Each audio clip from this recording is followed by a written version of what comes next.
હવે આ સમાજને હું વારંવાર સભાની અંદર કહેતો હોય, આ સમાજને આપણે એક થવું જોઈએ.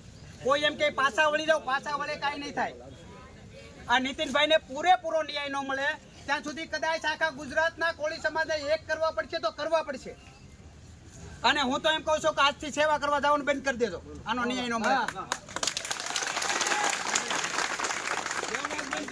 અને આજ તમે આજ તાળી પાડો છો ને, આજ તાળી એ અત્યાર સુધી આપણે બધાની પાછળ તાળીઓ પાડવામાં જ છીએ. પાસે બેઠીને તાળીઓ જ પાડીએ છીએ. અને બંનેને ત્યાં સુધી આપણે બેસો, બેહવાની જગ્યા અહીંયા મળી અને આપણે કંઈક આખો પ્લાન કરીને જ આપણે આગળ હાલવાનું છે. બરોબર છે? આમાં હું છે કોઈ આગળ હાલવાથી બીવે કે ભાઈ તમે આગળ હાલ્યા, તમે બોલ્યા, મારી ઘોડે કોઈ બોલો એટલે તમને ગમે ત્યાં વેડ ફળી રહે. એટલે આવડો સમાજ છે ને આપણે વેડ ફી લઈ.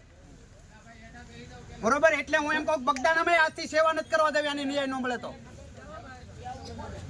ઈ દાદા જે હતા ને એને મનજીભાઈ ને ગૌતમભાઈ અમારે રત્નેશ્વર ધામમાં સપ્તાહ હતી ત્યાં આવીને બોલ્યા, પછી બીજો કોઈ મેનેજ બન્યો નથી. અને એમને બી એ લોકો બીજા સમાજને બનાવી નાખે.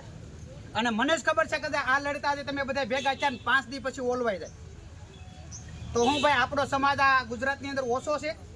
એટલે આપણે બીજાની સહન શક્તિ જ કરવાની છે, બીજાની હાટું તાળીઓ જ પાડવાની છે. હું દરેકને કહું છું કે આજ સમાજને એક થવું પડે ને આજ છે ને કદાચ બધું જાતું કરી દેવું પડે, કરવું પડે. આ સમાજ છે ને જેમને સીટ ઉપર બેહાડવો ને આ સમાજ બેહાડી શકે. મુખ્યમંત્રીને બેહાડવો હોય ને તો આ સમાજ બેહાડી શકે, અને ઉતારવો હોય ને તો આ સમાજ ઉતારી શકે. અને ખાલી આપણે એકતા થઈએ ને જોઈને પાછા વ્યા જઈએ પછી કાંઈ આનો રિઝલ્ટ ન આવે એનો મતલબ નહીં. આપણા આગેવાનો વડલીથી બધા એક સાથે નીકળ્યા છે, લગભગ 50-60 ફોરવ્હીલનો કાફલો છે. પણ એ આગેવાનોને તમારા બધાથી એક એવું નિવેદન કરીએ કે ભાઈ આ લડત પાછી હટવા માટેને નથી. બરોબર છે? કદાચ મત માટે મતતા હોય ને તો મતદાર તો આ કોળી સમાજ જેવડું મતદાન કોઈનું છે જ નહીં. અમે કદાચ અમારા આગેવાન ગમે એવાને જીતાડવું છે, ધારાસભ્યને જીતાડવું છે તો અમે જીતાડી દઈશું, પણ આનો ન્યાય જોવે. હવે તમે વિચારો કે બગદાણામાં આપણા કોળી સમાજનો સરપંચ હોય અને સરપંચ ઉપર જ આવો હુમલો થાય તો આપણે કોણ? આપણે આરે હું શું વાર લાગે? જે મેન આરોપી હતા એનું નામ નહીં, બોલો બાકાત થઈ ગયું. ડીએસપી થી માંડીને બધે બાકાત જ કર્યું ને.